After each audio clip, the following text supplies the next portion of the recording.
At first, it was only a fever, a child coughing in the night, a merchant who never woke from his bed. Then, the bells began to ring without pause, and the graves filled faster than prayers could be spoken. Cities that had stood for 1,000 years fell silent in weeks. No one could see the enemy. No one understood the rules of survival. Only one truth spread faster than death itself. Half of Europe was about to vanish, and no one knew why.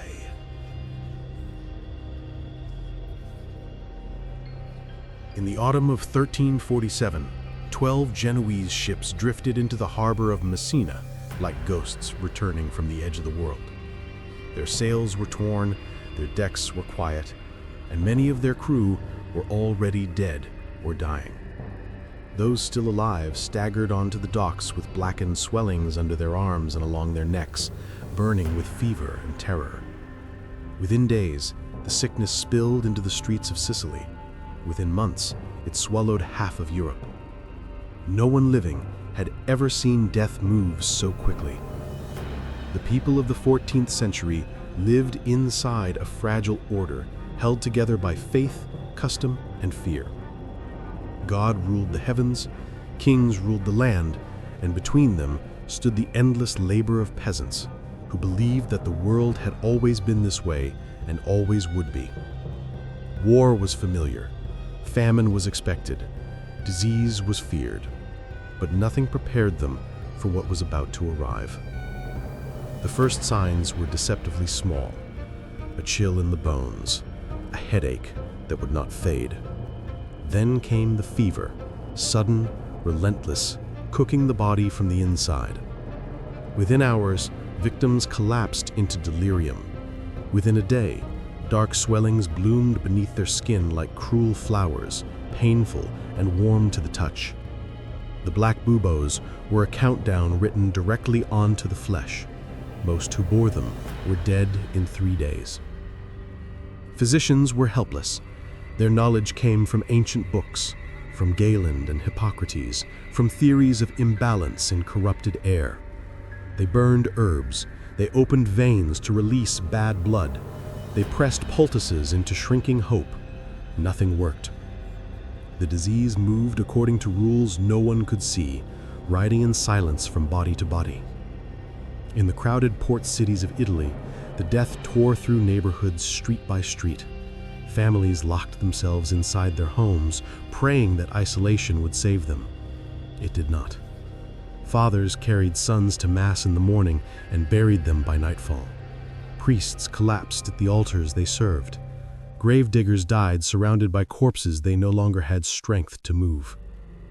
By the spring of 1348, the plague marched north with terrifying speed. Florence, Venice, Genoa, Milan, names that once meant trade, wealth, and art, became synonymous with terror. The roads between cities turned into rivers of refugees. The refugees carried the disease with them. In Florence, the living abandoned the dying. The sick were sealed inside houses with their families, marked with crude symbols of warning. Dogs and cats were driven into the streets or slaughtered in fear, though no one knew why. Some fled to the countryside. Others barricaded themselves in prayer. Still others surrendered entirely to despair, drinking and feasting as if tomorrow no longer existed, because for many, it truly did not. The bells rang without end. Day and night, metal voices counted the dead. By the time the plague crossed the Alps, it no longer moved as rumor. It moved as certainty. By the time it reached France, England, and the Holy Roman Empire, Europe understood only one thing: the old rules no longer applied. Rich and poor died alike. Nobles fell beside beggars. Kings fell beside servants. The invisible enemy respected no crown and no prayer. In Paris, entire households vanished behind locked doors. In London, carts rolled through the streets at dawn, collecting bodies that had been live the night before. In villages, no one was left to bury the dead at all. Corpses lay in fields, in churches, in beds beside the living. And everywhere, the The same impossible question thundered through shattered minds. Why? No one knew about bacteria. No one knew about fleas. No one knew that black rats rode the ships and that death rode the rats. To the people of the 14th century, this was not nature, this was judgment. Some believed God had turned his face away. Others believed the air itself had been poisoned by distant earthquakes or strange stars. Jews were accused of poisoning wells. Entire communities were slaughtered in blind fury. Penitent groups marched from town to town, whipping their own bleeding backs, begging heaven to stop the destruction. Nothing did.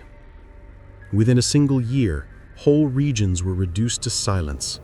Fields went unplowed. Markets stood empty. Armies dissolved without battles. The very rhythm of life collapsed under the weight of endless death. By the end of the first wave, Europe had lost tens of millions of souls. In some cities, more than 60% of the population was gone. Parents buried children. Children buried parents. Entire bloodlines vanished without leaving a single living witness behind. What remained was not merely a continent in mourning. It was a civilization standing in the shadow of its own extinction. The plague did not strike like a single storm. It came in waves, each one erasing what the last had spared. After the first devastation, survivors believed the worst had passed. They were wrong. Each new season carried fresh graves. In the countryside, where people had fled seeking clean air and safety, death arrived just as faithfully. Shepherds collapsed in fields beside their flocks. Farmwives died at the ovens where they baked their final loaves. Entire villages disappeared from memory, leaving only empty stone walls standing in grass that no one cut anymore. Wolves began to wander closer to human settlements, feeding on bodies left where they fell. The social order shattered under the pressure of survival. With priests dying as quickly as their congregations, confession vanished. With judges dead, laws faded into whispers. With landlords gone, peasants walked off the land that had once chained their families for generations. No one enforced old obligations when there was no one left to enforce them. Some towns sealed their gates and turned away refugees at sword point, condemning them to die outside the walls. Other towns opened their gates in desperate hope, only to watch death flood in with the crowd. Trade collapsed. Coin lost meaning. Bread became more valuable than gold. Medical men were powerless spectators to the slaughter. They wrapped themselves in beaked masks stuffed with flowers and incense to ward off evil air. They carried canes to avoid touching their patients. They cut, burned, bled, and prayed. Most died anyway. The plague took knowledge as easily as it took life. Fear drove people into extremes. In Germany and the Low Countries, bands of flagellants marched through cities in bloody processions, whipping their own bodies raw in public squares. They sang hymns as they bled, begging for divine mercy with every strike. At first they were welcomed. Soon even they were seen as harbingers of death, and towns began to bar them as well. The blind terror demanded someone to blame. Across Europe, Jewish communities were accused of poisoning wells and summoning the plague through dark arts. Entire neighborhoods were burned. Men, women, and children were massacred in the streets by neighbors they had lived beside for decades. The disease did not stop. It only gained more victims. In England, the harvest rotted in the fields for lack of hands to gather it. In France, whole regiments disintegrated without a battle. In the German lands, monasteries became charnel houses, monks dying side by side in their cells. The bells kept ringing until there were no bell ringers left. Death altered the meaning of time itself. Weeks vanished into burial. Years were measured in outbreaks. People woke each morning, not with plans, but with calculations of who had survived the night. But within the horror, a strange transformation began. With labor scarce, survivors demanded wages once unthinkable. Serfs refused to return to lives of chains. Cities were forced to bargain with the living because there were so few of them left. The dead had unwittingly broken ancient hierarchies. Art, too, changed. Painters filled churches with skeletons and dancing corpses. Poets wrote of fleeting flesh and rotting crowns. Even children's songs turned toward graves and shadows. Europe learned to look directly at death, because death now lived with everyone. By the time the Second Great Wave passed in the early 1530s, the continent that remained barely resembled the one that had existed before. Entire dynasties had vanished. Entire trades had disappeared. The memory of abundance was replaced by the expectation of loss. People began to whisper that the plague was no longer a visitor. It had become a permanent resident of the world. Even after the worst waves had withdrawn, the world did not heal. The survivors walked through cities that felt haunted by absence. Houses stood unlocked and silent. Workshops gathered dust. Churches echoed with prayers spoken by only a handful of voices where once thousands had knelt. The air itself seemed different, as if it remembered the dying. The plague returned again and again, sometimes years apart, sometimes within months. Each recurrence reopened wounds that had barely begun to close. People learned to live with the knowledge that the disease might return at any time, without warning, without mercy. Weddings were planned with the possibility of funerals in mind. Children grew up knowing that survival alone was a kind of victory. Scholars struggled to understand what had happened. Some blamed strange alignments of the planets. Others argued that corrupted winds from distant lands had poisoned Europe. Many insisted that the catastrophe was divine punishment for unseen sins. Processions filled the streets, candles flickering beneath banners of repentance. Yet every theory failed before the same brutal truth. Prayer did not stop the sickness.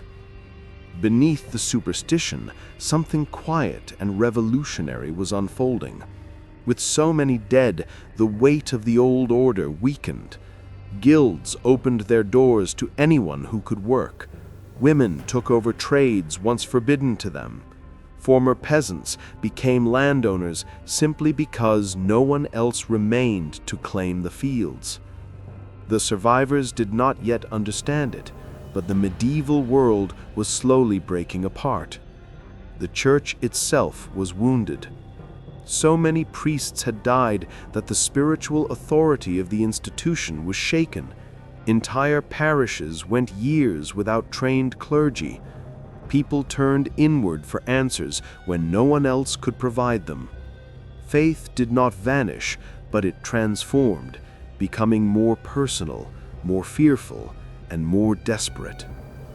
Across Europe, cemeteries expanded like dark cities beside the living ones. Mass graves were reopened again and again. Bones surfaced from shallow pits after heavy rains. The ground itself became a record of the catastrophe, layered with bodies from successive waves of death. Merchants slowly returned to the roads. Ships once more crossed the Mediterranean and the North Sea. Trade revived, not because the world was safe, but because fear could not keep humanity frozen forever. Yet the routes of commerce also carried the seeds of future outbreaks, silently preparing the next disaster. Children born after the first great wave grew into adolescents who knew the plague only as a shadow lurking behind everyday life. To them, stories of overflowing churches and crowded marketplaces sounded like legends from another era. To their elders, every full street looked like a miracle that could be taken away overnight. The Black Death did not simply kill people, it rewired the instincts of an entire civilization. It taught Europe that stability was an illusion, that death could arrive without reason, that the natural order itself could collapse without warning. The survivors carried this knowledge quietly in their bones. By the late 14th century, the population had begun to rise again in parts of the continent. New villages formed beside the ruins of old ones. Fields were reclaimed from wilderness. Life pushed forward with stubborn intensity, but it did so on altered ground. Nothing returned to what it had been. The plague had become part of history, but it had never truly left the present. And still, no one knew its true cause. Long after the worst centuries had passed, the memory of the Black Death remained carved into European consciousness like a scar that would never fade. Generations who had never seen the buboes or smelled the sweet rot of plague corpses still lived beneath its shadow. The catastrophe became a warning whispered through time. The world could collapse without armies, without earthquakes, without fire from the sky. All it took was something too small to see. Slowly, knowledge began to gather where only fear had existed before. Physicians compared notes across borders. Universities reopened their halls to study not just theology, but anatomy, observation, and experimentation. The ancient authorities were still read, but they were no longer obeyed without question. The plague had taught scholars a ruthless lesson. Inherited wisdom was not always enough to save human lives. Cities rebuilt themselves with wider streets and new laws for cleanliness. Wells were guarded, markets were inspected. Quarantine became a weapon as vital as any sword. The idea that illness could be contained rather than merely endured took root for the first time in Western history. It would take centuries, but the path toward modern medicine began with the graves of the 14th century. Yet the emotional wound never fully healed. Parents still feared the fever in their children. Ships were still watched with suspicion when they appeared on the horizon from distant ports. Rumors of outbreaks in foreign lands spread panic faster than truth. Even when no plague was present, people behaved as if it might return tomorrow. The old world had died alongside its millions. Feudal bonds weakened beyond repair. Labor gained value. Ordinary people, once crushed beneath rigid hierarchies, discovered leverage in their own survival. Out of unimaginable loss came shifts that would reshape politics, economies, and the very idea of individual worth. The Black Death did not merely destroy Europe, it transformed it. What remained unknown for hundreds of years was the enemy's true face. No one could see the microscopic killers traveling inside fleas, riding silently on rats, drifting unnoticed between human bodies. The ghost that had devoured half a continent was invisible to every eye that witnessed it. To the medieval mind, such an enemy could only be divine or demonic. Only in distant centuries would science finally identify the bacterium that had rewritten human history. Only then would doctors understand how close civilization had come to complete collapse. Only then would the true scale of the disaster fully emerge from behind the veil of myth and terror. By that time, the people who had lived through the nightmare were long turned to dust. Their cities had risen again. Their blood flowed in new generations who could scarcely imagine what their ancestors had endured. But beneath the streets of every ancient European city, beneath churches, markets, and homes, the bones of the Black Death still lie packed into forgotten mass graves. They remain as silent witnesses to a truth humanity learned the hardest way possible: that nature does not need armies to conquer the world, only time.